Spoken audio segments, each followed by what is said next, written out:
Tramway Path Lan Chejing merupakan laluan bersejarah yang terletak di lereng Victoria Peak, Hong Kong. Laluan ini asalnya dibina sebagai laluan teknikal dan penyelenggaraan bagi sistem Peak Tram, iaitu kereta kabel tertua di Asia yang mula beroperasi pada akhir abad ke-19. Sejarah Tramway Path bermula seiring dengan pembinaan Peak Tram pada tahun 1848 ketika Hong Kong berada di bawah pemerintahan British. Pada ketika itu, Victoria Peak menjadi kawasan kediaman eksklusif pegawai kolonial, pedagang Eropah dan golongan elit. Keperluan untuk akses yang lebih cepat dan selesa ke kawasan puncak bukit mendorong pembinaan sistem kereta kabel yang menghubungkan Central ke The Peak.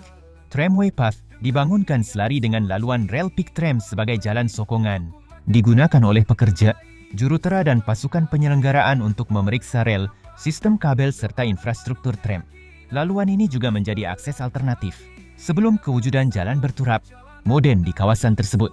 Pada zaman awal, perjalanan menaiki Peak Tram dianggap satu pencapaian kejuruteraan yang luar biasa kerana ia menempuh cerun yang sangat curam. Tramway Path pula menjadi saksi bisu kepada usaha manusia menakluk bentuk muka bumi Hong Kong yang berbukit. Dengan pembinaannya memerlukan pemotongan bukit, tembok penahan dan sistem saliran yang rapi. Selepas Perang Dunia Kedua dan kemajuan infrastruktur bandar, fungsi Tramway Path berubah.